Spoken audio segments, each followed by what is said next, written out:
Добрый день, меня зовут Александра Артамонова, я сотрудник Балтийского филиала ГТСИ в составе ГМИ имени Александра Сергеевича Пушкина. Я очень рада, что в рамках проекта «100 способов прожить минуту» я могу рассказать о новой работе своей одной из самых любимых российских художниц Александры Метлянской. Когда мы говорим о работах Александры Метлянской, очень важно понимать, что практически всегда мы говорим о поэтизации повседневности.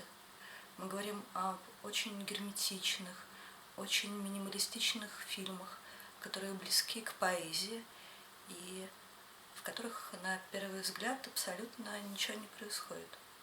Мы видим, как загораются окна в 10-этажных домах, как строители достраивают дом, как бесконечно по зеленому лугу очень медленно уходит корова, как за окном расцветает дерево и к нему слетаются птицы, как случайный ветер шевелит в комнате тяжелую бахрому старой скатерти на комоде. Или как натюрморт создается из ничего, из темноты, из вспышки телевизионного экрана, по которому идет фильм Хичкока. И эта вспышка, она освещает край стола, на котором лежит нож, развернутая упаковка сливочного масла. И кажется, что оно под этим напряжением действия на том экране начинает таять. То есть в фокус зрения этой художницы попадают те вещи, которые обычно ускользают из нашего взгляда, мимо которых очень легко пройти мимо, не заметить. И в своей новой работе Саша сняла самый близкий ей мир, то, что окружает ее в своей квартире.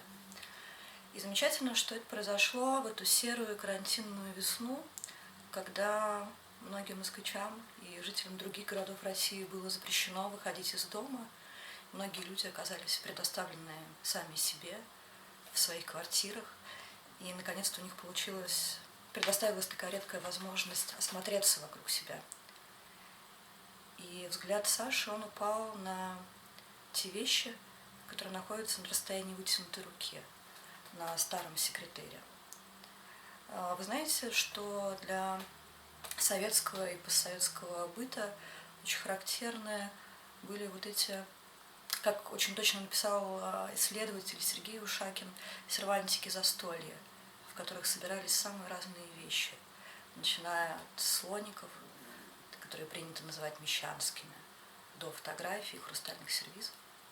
Если проводить аналогию между этими сервантиками застоя, то в своей новой видеоработе «Когда я одна дома» Саша Метлянская создает не сервантик, а стол безвременья или стол карантина. На этом комоде расположены в разном порядке самые разные вещи, мелочи или, что больше всего подходит, безделушки. То есть вещи, которые вдруг оказались лишены своей функции. Вещи из разных десятилетий и даже разных эпох. Единственная функция которых осталась хранить память о каком-то мгновении, о каком-то дне, прожитом когда-то, о каком-то человеке, который когда-то принес эту вещь. И в кадре Метлянской эти вещи вдруг начинают жить какой-то своей собственной жизнью. Они начинают двигаться.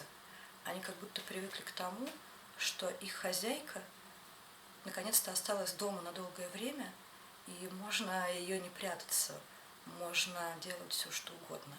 И поэтому мы видим, как подмигивает зеркальным глазом лошадка, как вдруг начинает сам по себе крутиться волчок, как качается маятник, как каждая из этих вещей вдруг начинает жить своей жизнью, как зайка бьет лапкой, поваленной на бок.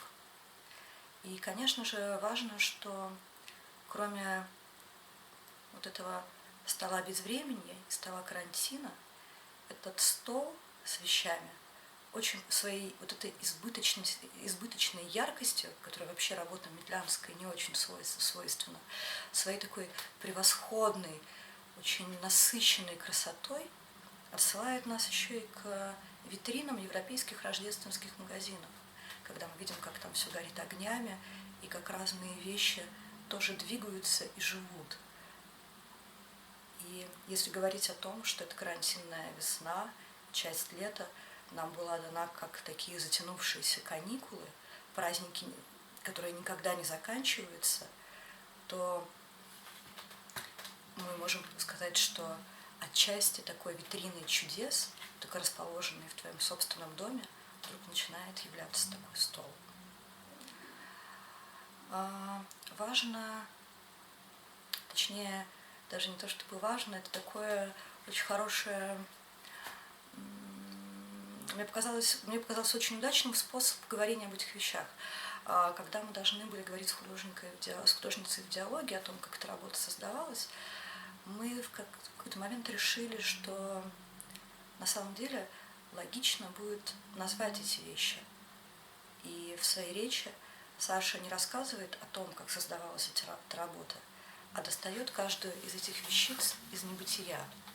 Она рассказывает обстоятельства их появления, она называет их, и тем самым как будто достает из вот этого молчаливого безвремени, как будто извлекает их из этой квартирной пыли, и они начинают жить по-настоящему. Тут очень много деталей, поэтому я бы хотела дать один совет. Сделайте, пожалуйста, разверните экран, сделайте фуллскрин. Если вы смотрите это вечером, и в вашей комнате недостаточно темно, то задерните шторы и погасите свет, и просто проведите вот эти несколько минут перед экраном, пристально вглядываясь, как это делала сама художница. Приятного просмотра и спасибо.